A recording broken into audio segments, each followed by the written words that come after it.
بسم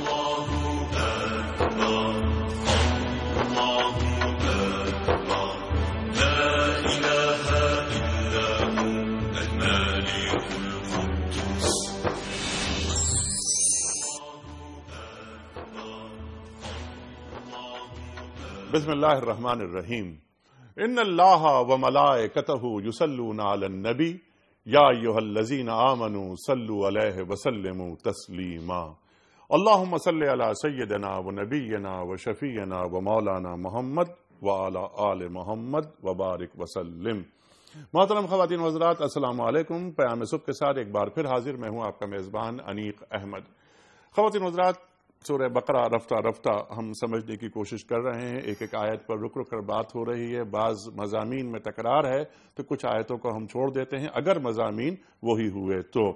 تحویل قبلہ کے حوالے سے تفصیلی بات ہوئی اور ہو رہی ہے مسلسل، کیونکہ آج کی جو آیت ہے اس کے بعد اگلی آیت میں پھر دوبارہ تحویل قبلہ کے حوالے سے بات ہو رہی ہے، بیت اللہ شریف کے حوالے سے بات ہو رہی ہے، قبلے کے حوالے سے بات ہو رہی ہے، بیت الحرام کے حوالے سے بات ہو رہی ہے، لیکن آج کی جو آیت ہے اس پر، بلکہ جو آج کی آیات ہیں ان میں ہم تفصیل سے بات کریں گے۔ اس سے پہلے جو باتیں ہم نے کی اب تک وہ یہ کی کہ قبلہ اول بیت المقدس سے یا بیت اللہ شریف کی طرف جو ہم نے رخ موڑا تو ہم معلوم تھا ہمیں کہ ہمیں یہ کرنا ہے، ہم یہ کریں گے، لیکن ہم جانچنا چاہتے تھے، ہم دیکھنا چاہتے تھے کہ سرکار دو عالم صلی اللہ علیہ وآلہ وسلم کی پیروی کون کرتا ہے اور کون پھر جاتا ہے۔ خواتین و حضرات، کون ہے جو پیروی نہیں کرتا؟ سمعنا و اطعنا، تفصیل سے اس پر بات ہو گئی۔ قرآن کریم ارشاد فرماتا ہے کہ ہمیں معلوم تھا کہ یہ ایک بڑا سخت فیصلہ ہے، یہ ایک بڑا سخت حکم ہے، لیکن ہم جانتے تھے کہ جو ہماری ہدایت سے فیض یاب ہوا اس کے لیے کوئی مسئلہ نہیں۔ خواتین حضرات، اللہ تعالیٰ ارشاد فرما رہا تھا کہ ہم ایمان کو، ان کے ایمانوں کو ضائع نہیں کرتے۔ خواتین حضرات، اب ہم آگے بڑھیں گے۔ یہ یہود اور یہ عیسائی، اور صرف یہ عام یہود اور عام عیسائی نہیں، یہودی علماء اور عیسائی علماء اس طرح جانتے ہیں حق کو، حق کی شناخت ایسے کرتے ہیں یہ کہ جیسے اپنے بچوں کو پہچانتے ہیں۔ یہاں محاورہ آیا، قرآن کریم ارشاد فرما رہا ہے کہ الذین آتیناہم الکتاب، جنہیں ہم نے کتاب دی، یعرفونہ کما یعرفون ابناہم، یعرفونہ، تو یہاں پر یہ ہو کیوں آیا ہے؟ اور جن کو ہم نے کتاب دی، کتاب سے مراد کون ہے یہ بھی ہم جاننا چاہیں گے۔ ہو سے مراد سرکار دو عالم صلی اللہ علیہ وآلہ وسلم ہے یا بیت اللہ شریف ہے؟ خواتین حضرات، پھر ہم آگے بات کریں گے اسی حوالے سے کہ انہیں معلوم تھی یہ بات کہ حضرت ابراہیم علیہ السلام نے بیت اللہ شریف کی تعمیر کی، اور بیت المقدس آپ کے 1300 سال بعد حضرت سلیمان علیہ السلام نے تعمیر کیا، لیکن اس کے باوجود انہوں نے کیا کیا کہ حق کو مانا نہیں۔ یہاں یہ جو بچوں کا ذکر ہو رہا ہے، اپنی اولاد کا ذکر ہو رہا ہے، ہم جاننا چاہیں گے اپنے جید علماء سے کہ کیا یہ عرب محاورہ ہے جس کا استعمال یہاں ہوا تاکہ بات آرام سے سمجھ میں آ جائے، آسانی کے ساتھ سمجھ میں آ جائے۔ خواتین و حضرات، ایک گروہ حق کو چھپاتا رہا، وہ کون سا گروہ ہے؟ خواتین و حضرات، تفصیل سے بات کریں گے، بہت سارے نکات ہیں اس میں، اور خواتین و حضرات فاستبقوا الخیرات کی بات ہو رہی ہے کہ نیکیوں میں سبقت حاصل کرو، مقابلہ کرو۔ تمام دنیا کے تمام مذاہب نیکی کرنے کی تعلیم دیتے ہیں، مقابلہ کرنے کی بات صرف ہمارا دین دیتا ہے۔ خواتین حضرات، میری خوش قسمتی تشریف فرما ہے کراچی اسٹوڈیوز میں محترم مفتی نذیر احمد خان صاحب، ممتاز عالم دین، سب آپ سے واقف، خواتین حضرات کئی کتابوں کے مصنف، صاحب نگاہ، اسلام آباد میں تشریف فرما ہے۔ خواتین حضرات، ہم سب کے محبوب، ہمارے ملک کا بڑا جانا مانا پہچانا مقبول اور محبوب نام محترم مفتی سید عدنان کاکا خیل صاحب۔ مفتی صاحب میں آپ کا بڑا شکر گزار، آپ تشریف لائے. جب بھی آپ تشریف لاتے ہیں میں ہمیشہ ایک بات یہ عرض کرتا ہوں کہ ہم آپ سے سیکھتے ہیں، اور جب آپ گفتگو عطا فرماتے ہیں تو ایک دنیا آپ کو سنتی ہے. پروگرام کا آغاز کرتے ہیں اللہ تعالیٰ کے بابرکت نام سے. سورہ بقرہ کی آیات 146، 147 اور 148 جتنا آج ہم کور کر سکے وہ آج کریں گے، ورنہ ہم کل بھی گفتگو انہی آیات پہ جاری رکھیں گے. اعوذ باللہ من الشیطان الرجیم. بسم اللہ الرحمن الرحیم.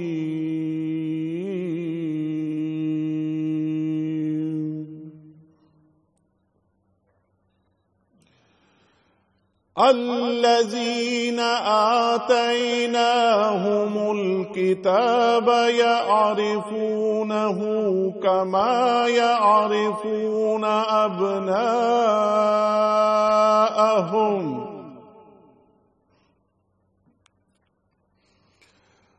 وإن فريقا منهم ليكتمون الحق وهم يعلمون.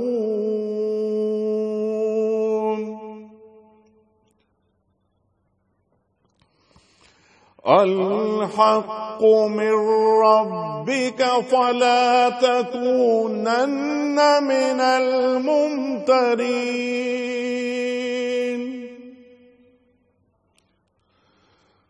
وَلِكُلٍّ وِجْهَةٌ هُوَ مُوَلِّيهَا فَاسْتَبِقُوا الْخَيْرَاتِ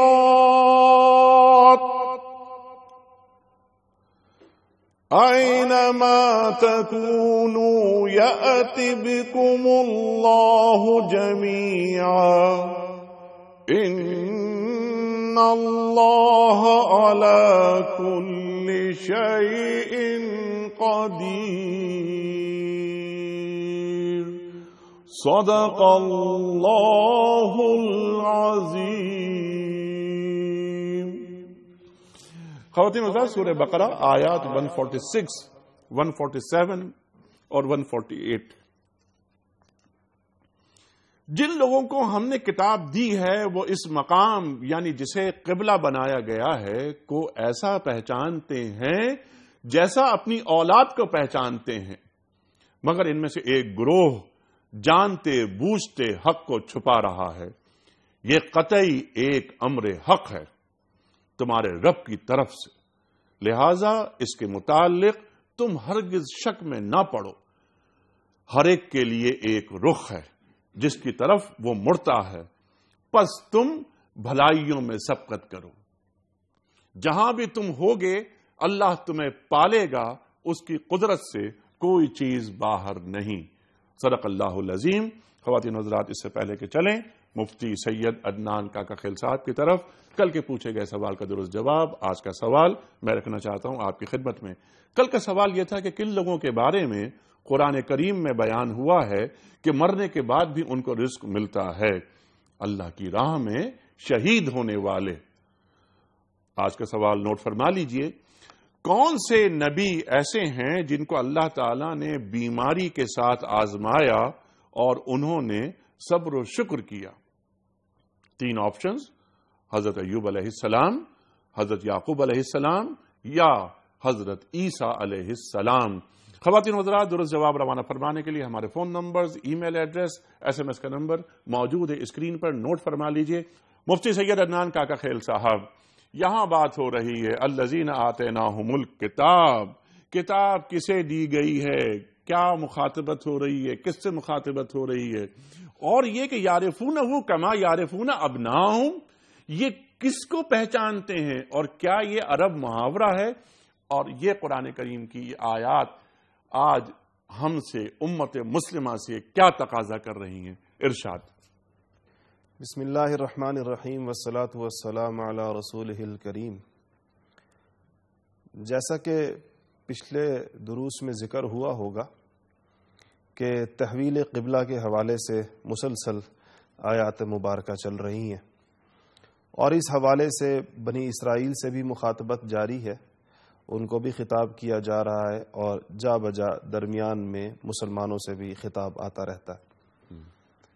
یہاں پر اور اس سے پچھلی آیات میں حضور اکرم صلی اللہ علیہ وسلم کو ایک تسلی بھی دی جا رہی ہے کہ آپ جو ان کو حق بات پہنچانے اور سمجھانے میں اپنے اوپر بہت بوجھ لیتے ہیں، اور آپ کی جو خواہش دل سے اس کی گہرائیوں سے یہ ہوتی ہے کہ یہ لوگ بہر صورت اس بات کو مان لیں، اختلاف اور انتشار نہ کریں، اللہ تعالیٰ کی طرف سے آئے ہوئے پیغامات کو ہر شخص تسلیم کر لے، اس میں ان کی جانب سے جو قبولیت میں اور ماننے میں جو پس و پیش ہو رہا ہے، اور یہ لوگ جو اس کو ماننے میں تأمل کرتے ہیں یا انکار کرتے ہیں اور استخفاف اور استہزاء کرتے ہیں، اور آپ کی ساری واضح روشنی اور ہدایات اور معجزات اور آپ کے پاس اس قرآن پاک کے باوجود اس کو تسلیم کرنے میں یہ لوگ متذبذب ہیں یا بالکل منکر ہیں، اس کی وجہ قطعاً یہ نہیں کہ یہ دل سے اور اپنے کسی علم کی روشنی میں اور بڑے اخلاص سے گمراہ ہوئے ہیں، بلکہ یہ آپ کو بہت اچھے طریقے سے جانتے ہیں اور پہچان گئے ہیں آپ کے نور نبوت کو۔ جی مفتی صاحب، تو حضور اکرم صلی اللہ علیہ وسلم کو جہاں اس میں ایک طرف سے تسلی ہے، وہاں پر بنی اسرائیل کے اہل علم اور ان کے علماء اور کتاب کو جاننے والے اور ان سب کے احوال کا بیان بھی ہے۔ تو کہا جا رہا ہے کہ الذین آتیناہم الکتاب، جن لوگوں کو کتاب دی گئی ہے۔ ظاہری بات ہے کہ یہاں پر کتاب تو نصارہ کو بھی دی گئی تھی، تو وہ بھی اس آیت کے عموم میں داخل ہیں، مگر چونکہ ذکر بنی اسرائیل کا چل رہا ہے اس لیے خصوصیت کے ساتھ وہی لوگ مراد ہیں، اور پھر خاص طور پر ان کے اہل علم جن کو اس بات کا بہت اچھی طرح علم ہو چکا تھا۔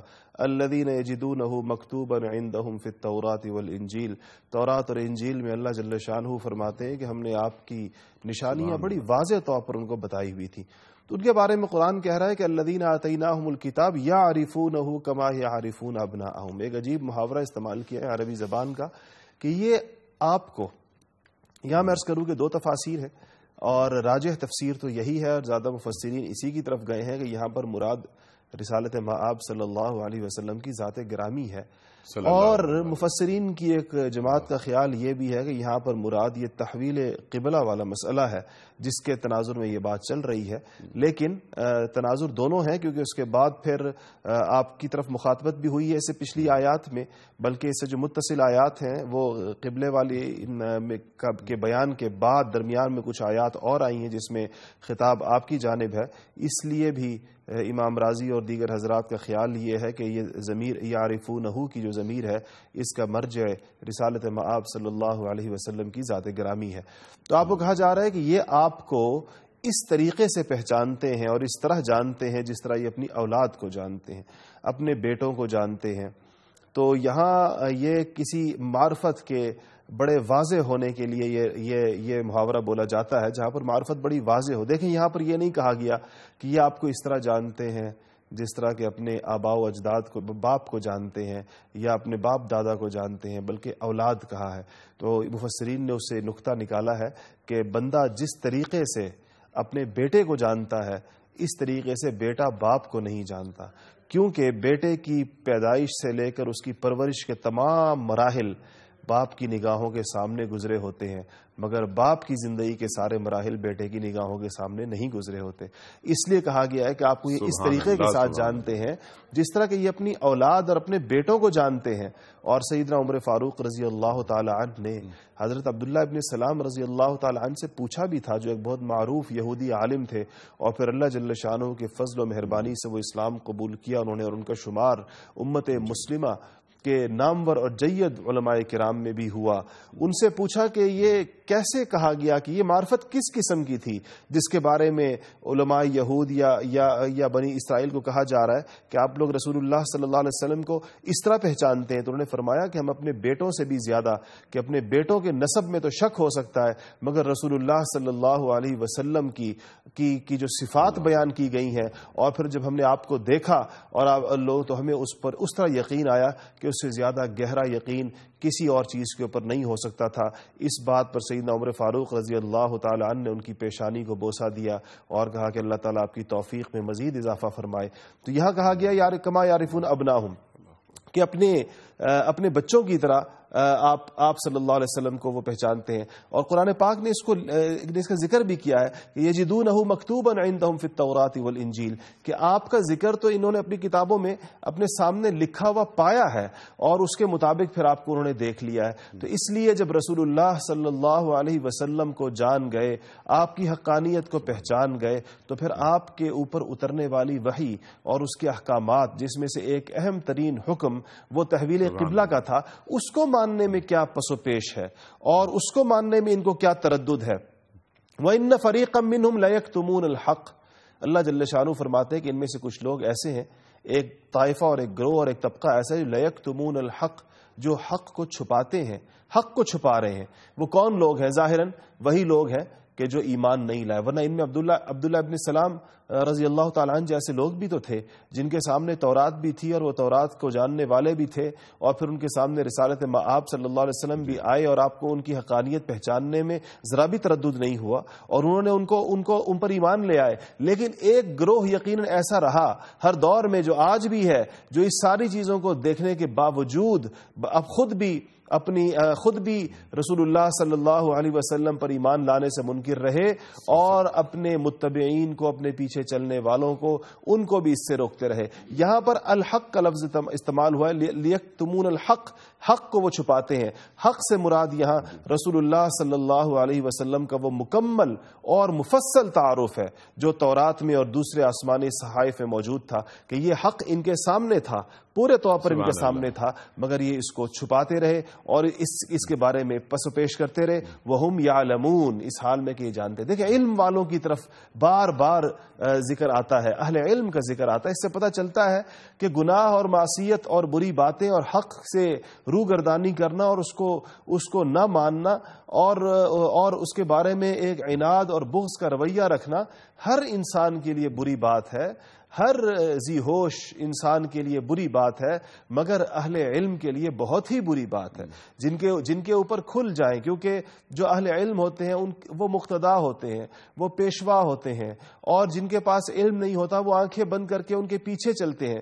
اسی لیے جہنم میں جانے کے بعد قرآن پاک میں دوسری جگہ آتا ہے کہ جہنمی اپنے پیشواؤں پر اور اپنے مقتداؤں پر اور اپنے رہنماؤں پر اور دنیا میں وہ جن پر اعتماد کرتے رہے ان پر لعنت کریں گے اور کہیں گے کہ ان لوگوں نے یہ خود بھی گمراہ ہوئے اور خود بھی راہ بھٹکے اور ہمیں بھی اپنے ساتھ انہوں نے بھٹکایا. تو اہل علم کی کوتاہیوں پر اور اہل علم کی غفلتوں پر قرآن پاک میں جا بجا بڑی تنبیہ ہے، جس سے ان کے منصب کا پتہ چلتا ہے اور ان کی ذمہ داریوں کی حساسیت کا اندازہ ہوتا ہے کہ ان کو بڑی باریک بینی کے ساتھ اور بڑے اخلاص کے ساتھ اپنی ذمہ داریوں کا احساس کرنا چاہیے. اور جب ان کے سامنے حق واضح ہو جائے اور اس کے علمی دلائل ان کے سامنے مبرہن ہو جائیں تو پھر ان کو کسی عناد کو سامنے رکھتے ہوئے اس سے پس و پیش سے کام نہیں لینا چاہیے. چہ جائے کہ یہاں پر کتمان حق کی بات ہو رہی ہے کہ حق کو چھپایا جا رہا ہے، وہ لوگ چھپا رہے ہیں جو صاحبان علم ہیں.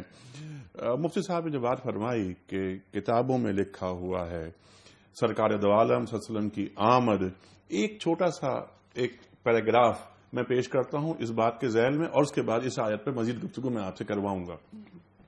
جیسا مفتی عدنان کاکھل صاحب نے فرمایا کہ وہ جانتے تھے کہ کتابوں میں موجود ہے استثناء باب 33 آیات 1 سے لے کے 3 تک. اللہ تعالیٰ ارشاد فرما رہا ہے توریت میں کہ یہ وہ برکت ہے جو موسیٰ مرد خدا نے اپنے مرنے سے آگے بنی اسرائیل کو بخشی، اور اس نے کہا خداوند سینا سے آیا اور شعیر سے ان پر طلوع ہوا، فاران ہی کے پہاڑ سے وہ جلوہ گر ہوا، 10,000 قدسیوں کے ساتھ آیا اور اس کے داہنے ہاتھ ایک آتشی شریعت ان کے لیے تھی. بہت سارے اور تحریف ہونے کے باوجود ان کتابوں میں آج بھی یہ موجود ہے. مفتی صاحب ارشاد. بسم اللہ الرحمن الرحیم. اس آیت کی میں سمجھتا ہوں سیر حاصل گفتگو تو حضرت مفتی صاحب نے فرما ہی دی. ٹھیک. میں جس کی طرف آنا چاہ رہا ہوں وہ یہ وَإِنَّ فَرِيقًا مِّنْهُمْ لَيَكْتُمُونَ الْحَقَّ وَهُمْ يَعْلَمُونَ. علم رکھنے کے باوجود یہ لوگ یقینی طور پر کتمان حق کرتے ہیں، یعنی حق کو چھپاتے ہیں. دو چیزیں انیک صاحب الگ الگ ہیں. ایک ہے کسی مسئلے کے بیان میں خاموشی اختیار کرنا، یعنی سکوت اختیار کرنا، اس لیے کہ آج اس کا موقع نہیں ہے. موقع کے انتظار میں فتوے کے اجرا یا علمی اظہار کو مؤخر کرنا. اور ایک ہے کتمان حق، کہ حق کچھ اور ہے، میں کچھ اور کہہ رہا ہوں لوگوں سے. حق ہے کہ جناب رسول اکرم صلی اللہ علیہ وسلم آخری نبی ہیں، آپ برحق نبی ہیں، یہ ہے حق. کتمان حق کیا جا رہا ہے کہ نہیں، آپ نبی نہیں ہیں. جیسے جناب رسول اکرم صلی اللہ علیہ وسلم تا قیامت نبی ہیں اور نبی رہیں گے. سارے قبلے منسوخ، تا قیامت بیت اللہ شریف اب قبلہ ہی رہے گا، یہ ہے حق. یہ لوگ حق کو پھر بھی چھپاتے تھے. حق کو چھپاتے تھے یعنی عبادات کے اندر پیروی پیغمبر پاک صلی اللہ علیہ وسلم کی نہیں ہو رہی، بلکہ اپنے مذہب اور یہودیت کی ہو رہی ہے، یا اپنی خواہشات کی. عرض کر رہا ہوں اسی طرح قبلہ جو عبادت کر رہے وہ رخ کعبے کی طرف نہیں بلکہ بیت المقدس کی طرف کر رہے ہیں. انیک صاحب میرا سوال یہ ہے کہ اللہ تعالی دو رکوع کے اندر پرزور انداز میں کئی فلن ولین کا ہے، کئی فولوا وجوہکم ہے. سوال یہ کہ اللہ تعالیٰ اس بات پہ اتنا زور کیوں دے رہے ہیں، حالانکہ اہل کتاب کر تو عبادت رہے ہیں. بیت المقدس کی طرف رخ ہو یا کعبے کی طرف رخ ہو تو عبادت رہی تھی. اگر رخ قبلے کی طرف ہے چاہے بیت المقدس کی طرف ہو تو عبادت کس کی ہو رہی تھی؟ بتوں کی ہو رہی تھی، اللہ کی ہو رہی تھی. ذکر بھی اللہ کا، رکوع بھی اللہ کے لیے، سجدہ بھی اللہ کے لیے، قیام بھی اللہ کے لیے. اس کے باوجود اللہ تبارک و تعالیٰ فرما رہے ہیں کہ یہ خدا پرستی کا مظاہرہ نہیں کر رہے بلکہ شہوت اور خواہش پرستی کا مظاہرہ کر رہے ہیں. ٹھیک ہے. اب یہاں بتانا یہ کہ دیکھو کسی بھی چیز کو پرکھنے کا حق کیا ہے، باطل کیا ہے، صحیح کیا ہے، غلط کیا ہے، اس معیار کا مقرر کرنا یہ عوامی خواہشات کے مطابق نہیں ہو، یہ عوامی خواہشات کے مطابق نہیں ہو سکتا بلکہ یہ خدائی فرامین کے مطابق ہو سکتا ہے. حق تابع وہی ہے، تابع ہوا و ہوس نہیں ہے. لہذا یہ عوامی امنگوں کے مطابق، عوامی خواہشات کے مطابق فلاں قوانین ہو، فلاں ہو، پرزور انداز میں یہاں اس کی نفی کی گئی ہے کہ الحق من ربک، کہ حق وہی ہے جو تیرے رب کی طرف سے ہو. بار بار لہذا عبادات کے اندر عبادات جو وہ کر رہے ہیں اللہ تعالیٰ نے اسے خواہش پرستی قرار دیا. لہذا جو جائز امور جن میں انسان خواہشات کے تابع رہ کر دنیا کا ایک شخص کاروبار چلا رہا ہے، وہ تابع وہی ہو کے نہیں بلکہ خواہشات کے تابع ہو کے، تو آپ بتائیے کہ وہ کتنا بڑا کفر اور کتنا بڑا فسق و فجور ہوگا. ہمیں بتایا اس آیت کے ذریعے یہ جا رہا ہے کہ دیکھو کوئی عمل اگر عادت کی بنیاد پہ آپ کر رہے، مزاج کی بنیاد پہ کر رہے، فرمایا وہ دین نہیں ہے. وہ دین نہیں ہے. دین وہ ہے جو اتباع رسول کی بنیاد پہ ہو. جو کام جناب رسول اکرم صلی اللہ علیہ وسلم کے اتباع کے بنیاد پہ ہے، حقیقت میں وہ کیا ہے ہم نے اس کو نہیں دیکھنا. لاجک ہے یا نہیں ہے، عقل کے معیار پہ وہ حکم پورا اتر رہا ہے یا نہیں اتر رہا، ہم نے نہ لاجک دیکھنا ہے، نہ ہم نے حکمتیں دیکھنی ہے، نہ عقل کے معیار پہ اسے پرکھنا ہے. بلکہ ہم نے اگر پرکھنا ہے تو صرف یہ کہ یہ واقعتاً میرے پیغمبر پاک صلی اللہ علیہ وسلم کی سنت ہے کہ نہیں ہے. یہ واقعتاً رسول فرمایا گیا کہ ہم دیکھنا یہ چاہتے تھے کہ رسول کی اتباع کون کرتا ہے، یہ ہے صلی اللہ علیہ وآلہ وسلم. اچھا، اب یہاں پر یہ بات واضح ہو جاتی ہے کہ حق کا انکار جانتے بوجھتے کیا، حق کی شناخت انہیں تھی بلکہ انکار ہی نہیں کیا بلکہ چھپایا اسے. ایک نقطہ جو میں عرض کروں، دیکھیں وہم یعلمون سے علم اور تعلیم، ہم کہتے ہیں نا ایجوکیشن جی برائیوں کے خاتمے، جی برائی کے خاتمے کا ذریعہ ہے. یہاں نفی ہو رہی ہے. جی برائی کا خاتمہ علم سے ممکن نہیں ہے، تعلیم سے ممکن نہیں، ہدایت سے ممکن ہے. ٹھیک. ٹھیک ہے، ہدایت سے ممکن ہے. ایک شخص کو اگر ہدایت ملی ہے اور ہدایت محنت سے نہیں ملتی، صرف اللہ تعالیٰ کے فضل سے ملتی. اگلی آیت شروع وہیں سے ہوتی، الحق من ربک، من رب کا فلا. اور یہاں پہ وَإِنَّ فَرِيقًا مِّنْهُمْ، ان میں سے ایک فریق، یہ فریق کون؟ جی یہ علماء کا فریق، علماء کی جماعت.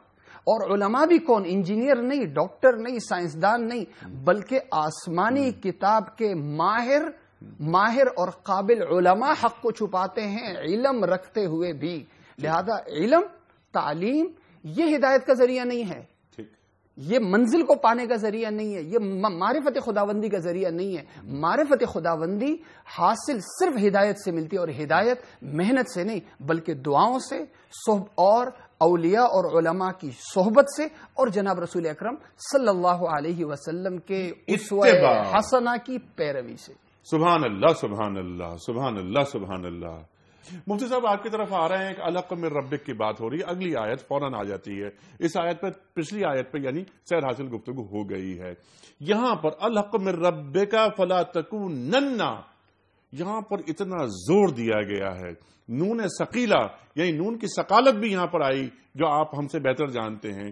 فلا تکونن من الممترین، یہاں اللہ تعالیٰ کیا فرما رہا ہے؟ جی الحق من ربک، یہ عربی قواعد کے مطابق عربی کا جملہ دو چیزوں پر عام طور پر بعض جملے مشتمل ہوتے ہیں، تو اس میں سے کبھی کبھار اس جملے کا ایک حصہ حذف کر دیا جاتا ہے دوسرے حصے کے اوپر زور دینے کے لیے. تو الحق من ربک کی تقدیر علماء نے عربیت کے اعتبار سے یہ نکالی ہے کہ ھذا ھو الحق، اللہ جل شانہ کہہ رہے یہ حق ہے، یہی حق ہے اور اس کے علاوہ کوئی حق نہیں. اور اس جملے کے یعنی اس میں حق کی حقانیت پر اور اس ہی کے حق ہونے پر زور دینے کے لیے جملے کے فقط ایک جز کو ذکر کیا گیا تاکہ دوسرے جز کے ذکر سے اس کی طرف توجہ ہی نہ جائے، توجہ ساری اس پر رہے کہ یہی حق ہے. یعنی یہ جو رسول اللہ صلی اللہ علیہ وسلم جو کچھ لے کر آئے، یا ایک تفسیر کے مطابق یہ تحویل قبلہ کا فیصلہ ہو چکا، لیکن زیادہ جامع اور زیادہ شامل تفسیر یہ ہوگی تمام اپنے مضامین کو کہ رسول اللہ صلی اللہ علیہ وسلم جو کچھ لے کر آئے، آپ پر جو کچھ نازل کیا گیا یہی حق ہے. ھذا ھو الحق، اس کے علاوہ کوئی حق نہیں.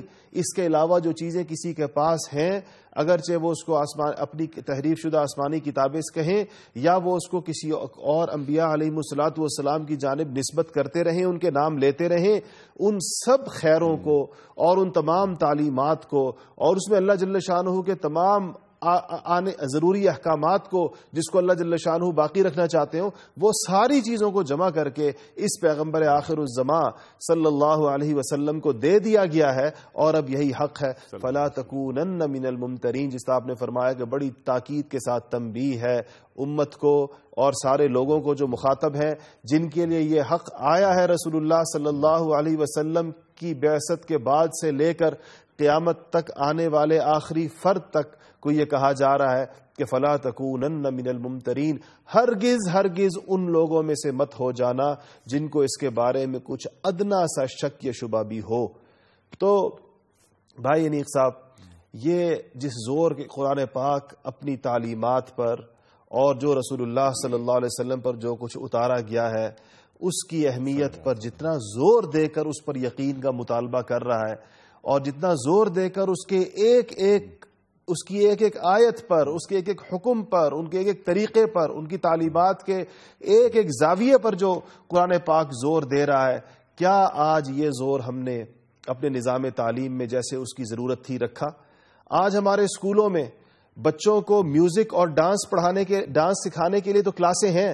اگر پوچھو کہ بچوں کو نماز اور قرآن، تو کہتے ہیں یہ والدین کی ذمہ داری ہے. مجھے بہت سے لوگوں نے بتایا کہ ہم نے بڑے اچھے اسکولوں میں جا کر کہا کہ آپ بچوں کو میوزک کی کلاس بھی ہے، آپ نے ڈانس کی کلاس بھی رکھی ہوئی ہے، لیکن کوئی قرآن کی کلاس نہیں، کوئی نماز کی کلاس نہیں. تو انہوں نے کہا کہ والدین کا کیا رول ہے؟ آخر یہ والدین کا کام ہے. یعنی اسکولوں کا کام تو میوزک اور ڈانس سکھانا ہوگا، اور پھر قرآن پاک اور نماز یہ والدین کی ذمہ لگا دی جائے گی کہ فقط انہیں یقیناً ہے گھروں کے اندر یہ ماحول ہونا چاہیے، مگر تعلیم گاہیں، ہماری دانش گاہیں، ہماری تربیت گاہیں، وہ کیسے تعلیم و تربیت کے مراکز بن سکتی ہیں جب اس میں نماز نہ ہو، جب اس کے اندر قرآن اور رسول اللہ صلی اللہ علیہ وسلم کی ارشادات نہ ہوں، جب اس کے اندر قرآن پاک کی تعلیمات نہ ہوں؟ تو پھر یہ ہم ایک کیسے ہوں گے، ہم نیک کیسے ہوں گے، ہم لوگ اچھے لوگ، ہمارے بچے، ہماری نسلیں اچھی کیسے بنیں گی جب اس چیزوں کو ہم نے پس پش ڈالا ہوا ہے۔ آج یہ آیات بظاہر تو بنی اسرائیل کے تناظر میں ہے، ان سے خطاب ہے، لیکن جا بجا اس میں امت سے جو کہا جا رہا ہے کہ یہ حق ہے، اس پر ادنا شک بھی مت کرو، کسی قسم کا شک مت کرو اس کے اوپر، گویا کہ اس کو جس طریقے کے ساتھ اپنی زندگیوں میں لانے، تعلیماً، تعلماً، درساً، دراستاً اور پھر تربیتاً، جس طریقے کے ساتھ اس کی طرف توجہ کرنے کی ضرورت ہے اس طریقے کے ساتھ توجہ کرو۔ تو اس آیت کو اگر آج ہم اپنے سامنے رکھ کر اپنے نظام سے پوچھیں، اپنے معاشرے سے پوچھیں، ٹھیک ہے چند بھلے لوگ ہوں گے، بھلے وقتوں کے کچھ لوگ ہوں گے جن کے گھروں میں اس کا ایک ماحول انہوں نے بڑی محنت اور کوشش سے قائم کر رکھا ہوگا، معاشرے میں ایسے لوگوں کی یقیناً کچھ نہ کچھ تعداد ضرور ہوگی، مگر ہم نے اپنے نظام میں کیا جگہ دی، اپنی اجتماعیت میں اس کو کیا جگہ دی؟ یہاں سے آپ جو صبح صبح یہ جو جس درد کو لے کر بیٹھتے ہیں وہ یہ چیز ہے جو ہمارے معاشرے تک پہنچے کہ ہمیں اپنی زندگیوں میں اس حق کو، اللہ جل شانہ کے اس پیغام کو جس طریقے سے رچانا بسانا چاہیے تھا اور جس طرح سے اس کو ہمارے معاشرے کی رگوں میں دوڑنا چاہیے تھا، آج یہ بہت بڑا سوالیہ نشان ہے کہ ہم اپنے آپ سے پوچھیں کیا اس کا یہ حق اس حق کا یہ حق ہم نے ادا کیا یا حق کی ہم نے حق تلفی کی ہے؟ سبحان اللہ، سبحان اللہ۔ اور کہیں ایسا تو نہیں کہ ہم حق اور باطل کو آپس میں ملا رہے ہوں؟ لا تلبسوا الحق بالباطل، وہ ہم اس آیت پر بات کر چکے ہیں، وہ بھی بنی اسرائیل کے تعلق سے بات ہو رہی ہے کہ حق اور باطل کو آپس میں گڑبڑ نہ کرو۔ یہ بہت اہم آپ نے نکات کی جانب اشارہ فرمایا مفتی صاحب کہ آج ہمارا نظام تعلیم مثال کے طور پر جیسا کہ آپ نے فرمایا، اور میں کلی طور پہ اتفاق کرتا ہوں، کیا نماز، روزہ، عبادات، تصور توحید، تصور رسالت صلی اللہ علیہ وسلم کیا ہمارے بچوں کو سکھایا جا رہا ہے؟ چے جائے کہ کیا بتایا جا رہا ہے؟ مفتی صاحب، میں اس مملکت خداداد پاکستان جس کے میں اور آپ شہری ہیں اور الحمدللہ ہم مسلمان ہیں، جو 27 رمضان کی مبارک ساتوں میں یہ ملک حاصل کیا گیا، اس مملکت کے ایسے اسکولوں کو میں جانتا ہوں، گرلز اسکولوں کو، جس میں یہ آرڈر ہے کہ لڑکیاں دوپٹہ نہیں پہنیں گی، دوپٹہ نہیں اوڑھیں گی، اور جس لڑکی نے دوپٹہ اوڑھ لیا یا اس نے پردہ کر لیا یا حجاب میں وہ آئی تو اس کی اس اسکول میں کوئی جگہ نہیں ہے۔ یہ ہو رہا ہے اسلامی جمہوریہ پاکستان میں۔ یہ جیسے آپ نے بات کی نا نسل کی، ہم اپنی نسلوں کو کیا تعلیم کر رہے ہیں؟ اور وہ لوگ جو ہمارے بڑے ہیں وہ خاموش ہیں، وہ اپنے اقتدار کو صرف دوام دینا چاہتے ہیں، انہوں نے عافیت کو عذر بنا لیا۔ کچھ سوالات پھر ہم ذرا حق پہ بات کروائیں گے مفتی نذیر صاحب سے، ذرا حق کو ذرا اور کھولیے۔ جی السلام علیکم۔ وعلیکم السلام، انیک بھائی کیسے ہیں؟ سر اللہ کا شکر۔ کون صاحب؟ یاسین بول رہا ہوں سر، کیسی طبیعت آپ کی؟ سر اللہ کا شکر ہے۔ کیا سوال سر؟ سر ہمیں جو ہے نا، دیکھیں حق کی بات میں اگر کرتا بھی ہوں، اس کو سمجھتا بھی ہوں، لیکن عملی طور پہ وہ حق میری زندگی میں نظر نہیں آتا۔ تو اس کی کیا وجہ ہے سر؟ اور دوسرا سر، میرے حق کو تو میں حق سمجھتا ہوں، میں دعویٰ بھی کرتا ہوں، لیکن دوسرے کے حق کی یا دوسرے کی بات سمجھنے کی کوشش میں نہیں کرتا ہوں۔ صحیح، ٹھیک ہے، ٹھیک ہے۔ آپ نے اچھا، دو حقوق کو ایک ساتھ آپ نے ملا دیا۔ یہاں پر حق تو ایک تو یہ کہ جو میرا رائٹ ہے وہ تو ہے ہی ہے، وہ میری ذمہ داری بھی ہے، لیکن حق تو یہاں پر وہ ہے حق جو اللہ کی جانب سے آیا، جو وہی خداوندی ہے، جس کو مجھے ماننا ہے بلا کسی شک کے۔ یہ اس آیت میں بیان کیا جا رہا ہے۔ میں چاہتا ہوں کہ ذرا حق پر گفتگو آپ فرمائیں۔ بسم اللہ الرحمن الرحیم۔ خود اس آیت کے آخر میں الحق من ربک کا کہ حق وہی ہے جو تیرے رب کی طرف سے جسے حق کہا جائے۔ فلا تکونن من الممترین، اگر اللہ تعالی کی طرف سے کسی چیز کو حق کہہ دیا گیا جی تو اس کے حق ہونے میں آپ ذرہ برابر شک مت کیجیے۔ سبحان اللہ۔ لا تکونن ثقیلے کا صیغہ ہے، یعنی کسی بھی صورت میں جی آپ شک کرنے والوں میں سے نہ بنیں۔ ٹھیک۔ اس آیت کو اگر ہم کھولیں تو ایک اور آیت ہے، وَإِن تُطِعْ أَكْثَرَ مَن فِي الْأَرْضِ يُضِلُّوكَ عَن سَبِيلِ اللَّهِ وَإِن تُطِعْ أَكْثَرَ مَن فِي الْأَرْضِ، روئے زمین کی اکثریت کو دیکھ کر اگر آپ چلو گے یضلوک عن سبیل اللہ، تو اللہ کے راستے سے یہ آپ لوگوں کو آپ کو بھٹکا دیں گے۔ جی دیکھیں، ایک چیز ہے اس کو دنیا کی اکثریت اچھا کہتی ہے، جیسے بے پردگی ہے، اسے آج کی دنیا آزادی کہتی ہے، پردے کو عورت پر ظلم کہتی ہے، دنیا کی اکثریت ہے، ٹھیک ہے۔ لڑکے کا لڑکے سے شادی ہونا مغرب میں ہو رہی ٹھیک ہے، شادی ہونا یہ جائز ہے، حق ہے، ہر مرد کا یہ حق ہے. لڑکی سے شادی کرے یہ ہر لڑکی کا حق ہے. آج اسے دنیا نے حق تسلیم کیا ہے، صحیح تسلیم کیا ہے. سوال یہ ہے کہ کسی چیز کو صحیح قرار دینا اور غلط قرار دینا، اس کا تعین کون کرے؟ ٹھیک ہے، اس کے تعین کا اختیار رب کے پاس ہے، ٹھیک، یا عوامی نمائندوں اور عوام کی اکثریت کو یہ حق حاصل ہے. ٹھیک. آج میڈیا کے ذریعے مغرب جیسے جس کی خدائی کے خلاف آج ہم بغاوت کر رہے ہیں نا، آج مغرب کی خدائی کو میڈیا کے ذریعے ہم سے وہ خدائی منوائی جا رہی ہے کہ جسے مغرب صحیح کہتا ہے وہ صحیح ہے، جسے مغرب غلط کہتا ہے وہ غلط ہے. لہذا مغرب بے پردگی کو مغرب اچھا سمجھتا ہے، لہذا بے پردگی عورت کا حسن ہے، پردہ عورت پہ ظلم ہے. شراب اور چرس، مثال دے رہا ہوں حضرت، چرس بھی بری چیز ہے، شراب بھی بری چیز ہے، لیکن شراب کو آج کا معاشرہ، آج کا لکھا پڑھا طبقہ وہ فنکشنوں کی زینت بتا رہا، چرس اور ہیروئن کو برائی بتا رہا. وجہ کیا ہے؟ کیونکہ مغرب شراب نوشی کو اچھائی کہتا ہے اور ہیروئن اور چرس کو وہ برائی کہتا ہے. لہذا منشیات کے اندر چرس بھی شامل ہے، حتیٰ کہ سگریٹ بھی شامل ہے منشیات میں، وہ اس کو بھی شامل کرتے ہیں، لیکن شراب نوشی کو شامل نہیں کرتے. لہذا منشیات کے اندر ہم تابع مغرب ہیں. بے پردگی اور پردگی کے اندر اسی طرح میوزک روح کی غذا ہے، یہ کہا جاتا ہے، یعنی روح کی ایک ضرورت ہے، انسانی ضرورت ہے. اس کو میوزک کو بھی اچھا بتایا جا رہا ہے. یہ من رب کا نہیں ہے، ٹھیک ہے، یہ من رب کا نہیں ہے بلکہ من المغرب ہے. مغربی اور جو خدا پرست نہیں بلکہ شہوت پرست لوگ ہیں، آج مغرب کے شہوت پرست طبقے کو ہم نے حق اور باطل کے تعین کا آج ہم نے اختیار دے دیا ہے، اور اس کی ذہن سازی کے لیے میڈیا کو استعمال کیا جا رہا ہے. ہم سے قرآن کہتا ہے کہ دیکھو دنیا کی اکثریت کسی برائی کو اچھائی کہتی ہو، کسی اچھائی کو برائی کہتی ہو، تم نے لوگوں کی اکثریت کو نہیں دیکھنا ہے، میڈیا کے پروپیگنڈے کو نہیں دیکھنا ہے، بلکہ تم نے حق اور باطل کو پرکھنے کے لیے اپنے دین، تمہارے دین کی رہنمائی کے لیے جو قرآن و سنت کی صورت میں تمہارے پاس محفوظ 3 چیزیں محفوظ ہے. آج الحمدللہ ہماری قرآن بھی محفوظ ہے، احادیث مبارکہ بھی محفوظ، اور جناب رسول اکرم صلی اللہ علیہ وسلم کا اسوہ حسنہ بھی محفوظ. ہمارے لیے معیار یہ 3 چیزیں. سبحان اللہ. یہ 3 چیزیں. ٹھیک ہے، نکل کر بات یہ آئی کہ حق کا تعین کون کرے گا؟ وہی خدا بندی کرے گی، اللہ تعالیٰ کرے گا. مغرب ہو یا مشرق ہو وہ طے نہیں کرے گا. جمہوری حوالوں سے، انسانی سروں کو گننے کے حوالے سے بات طے نہیں ہو جائے گی. جیسے کہ آپ نے فرمایا کہ 2 مردوں کی شادی کو اللہ تعالیٰ نے منع فرما دیا تو منع فرما دیا، قیامت تک کے لیے منع ہے. اگر مغرب میں چند لوگ بیٹھ کے یہ فیصلہ کر لیتے ہیں تو یہ اللہ تعالیٰ سے بغاوت کا نام ہے. ٹھیک ہے مفتی صاحب. اور دوسری بات یہ، میں آپ کی باتوں میں ذرا سا ایک برانچ لائن، ایک مغرب میں کچھ خوبیاں بھی ہیں. مغرب میں جو خوبیاں ہیں جس میں خدائی بغاوت کی بو نہیں آتی، وہ ہم نہیں لیتے. مغرب سے انتفاع نہیں ہو رہا، مغرب کی اتباع ہو رہی ہے. اور آپ نے بہت اچھی بات کہی کہ ایک غلط ہو یا صحیح ہو، جسے مغرب نے صحیح کہہ دیا وہ صحیح ہو گیا، اور جس کو مغرب نے غلط کہہ دیا وہ غلط ہو گیا. اچھا، ہمارا دین ہمیں انتفاع سے منع نہیں کرتا. جی، حدثوا عن بنی اسرائیل ولا حرج. بنی اسرائیل سے اچھی باتیں ملے، یہود سے اچھی باتیں ملے تو اسے بیان کرو، اس میں کوئی حرج نہیں. اچھا، دین ہمیں جو منع کرتا ہے لَتَتَّبِعُنَّ سُنَنَ مَنْ قَبْلَكُمْ، سبحان اللہ، اتباع پچھلی امت. آج مصیبت یہ ہے کہ آج ہمارا مسلمان طبقہ دونوں میں فرق نہیں کر رہا. جی، میں مغرب کے تعلیمی اداروں میں خود بھی پڑھوں گا اور اپنے بچوں کو بھی پڑھواؤں گا، ٹھیک ہے، لیکن ذہنی طور پہ غلام نہیں بناؤں گا.